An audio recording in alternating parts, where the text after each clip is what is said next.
Defence industrial production regulatory authority का POF में seminar. ज़ाब्ता car निज़ाम बेहतर बनाने, सरमायाकारी के फ़रोग़ और मकामी सतह पर दिफाई मसनूआत की तैयारी में वुसअत पर तबादला ख्याल। हुकूमती हुकाम, दिफाई पैदावार से वाबस्ता इदारों, निजी शोबे, तालीमी इदारे और सरमायाकारों की शिरकत।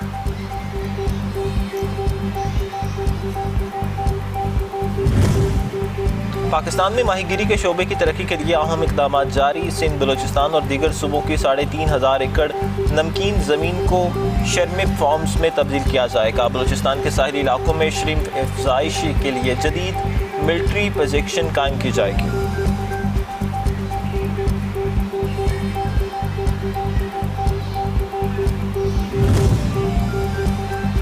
पाकिस्तान के मोटरवे नेटवर्क में तोसी, बेहतर राब्तों की जानिब अहम पेशरफ्त। M2ULU में और M3 3 मनसूबों पर काम तेज़ी से जारी। मार्केटों तक रसाई और इक़्तिसादी रवाबित बेहतर बनाने में मुआविन साबित होंगे।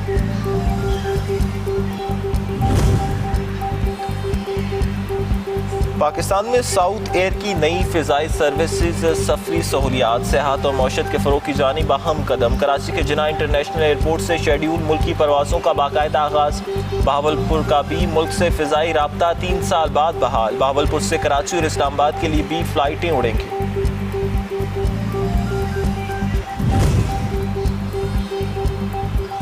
भारतीय रियासत मणिपुर में हालात फिर कशीदा। अवाम और सिक्योरिटी फोर्सेस सामने सामने। मणिपुर के ज़िला सनापती में सर्च ऑपरेशन के बाद हजूम का आसाम राइफल्स कैंप पर हमला, मुतादिद गाड़ियों को नजर आतिश कर दिया।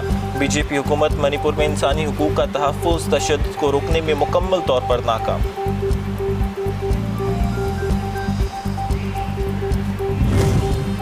अफगान तालिबान रजीम में मुनशियात, स्मगलिंग और दहशतगर्द अनासर के सरपरस्ती ने खित्ते के अमन और इस्तेहकाम को खतरात से दोचार कर दिया। ताजिकिस्तान से मुंसलिक अफगान सरहदी इलाके मुनशियात स्मगलिंग के अहम तरीन रास्ते बन चुके। अफगान रजीम में मुनशियात से हासिल रकम जदीद हथियारों पर खर्च की जाती है, जिससे दहशतगर्दी की जाती है।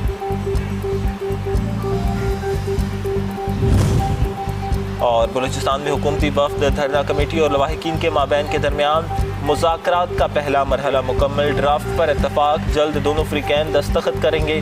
नमाज जुम्मा के बाद ड्राफ्ट पर दस्तखत के बाद धरने में पेश किया जाएगा। मुआहदे के बाद शहदा को तदफीन के लिए आबाई इलाकों की जानिब रवाना किया जाएगा।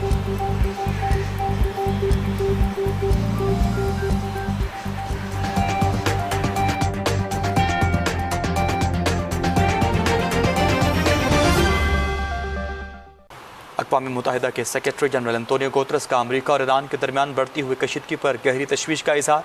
कहा कि अगर मुकम्मल जंग दोबारा शुरू हुई तो इसके नतीजे में आम शहरियों को नाकाबिले बर्दाश्त नुकसान उठाना पड़ेगा, जबकि आलमी अमन सलामती और आलमी मईशत पर तबाहकुन असरात मुरतब होंगे।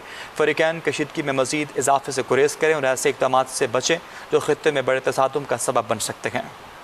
अक़वाम मुत्तहिदा के सेक्रेटरी जनरल एंटोनियो गुतेरेस का अमरीका और ईरान के दरमियान बढ़ती हुई कशीदगी पर गहरी तशवीश का इज़हार। कहा कि अगर मुकम्मल जंग दोबारा शुरू हुई तो इसके नतीजे में आम शहरियों को नाकाबिले बर्दाश्त नुकसान उठाना पड़ेगा, जबकि आलमी अमन सलामती और आलमी मईशत पर तबाहकुन असरात मुरतब होंगे। फ़रीक़ैन कशीदगी में मज़ीद इजाफे से गुरेज करें और ऐसे इक़दामात से बचें जो ख़ित्ते में बड़े तसादुम का सबब बन सकते हैं। वफाकी यानी अदालत में बच्चों के अगवा से मुतालिक केस की समाअत हुई। वफाकी यानी अदालत ने वफाकी और सूबाई हुकूमतों से बच्चों के हवाले से तफसीली रिपोर्ट तलब कर ली।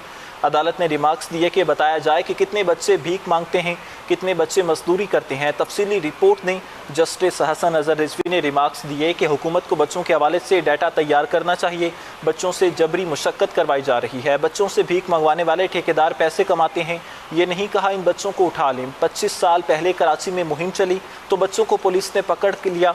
मजदूरी करने वाले बच्चों के पास भी वजूहात होती हैं। हुकूमत का कोई शेल्टर होम बनाना चाहिए।